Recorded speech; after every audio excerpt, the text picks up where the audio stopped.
یکی از خنده‌دارترین سوتی‌های این کتاب یعنی قرآن در آیه 12 سوره فاطر پیدا میشه. دیپلم نگرفته های فضای مجازی چی میگن؟ بریم ببینیم. میگه که و ما یستوی البحران هذا عذب فرات سائغ شرابه.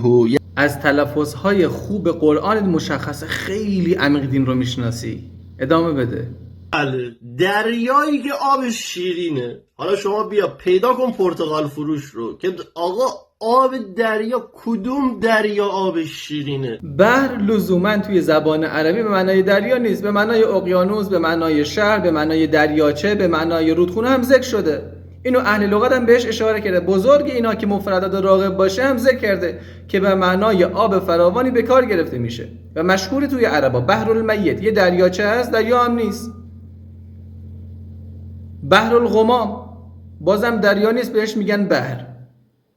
توی سوره فرقان آیه 53 هم ذکر شده که ما بین این دوتا دریا یه حایلیه. حایل بین رودخونه دریاچه و دریا میتونه کوه و دشت باشه به همین راحتی.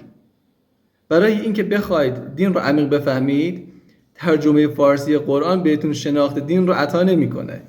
بیشتر تلاش کنید، ایام به کامتون.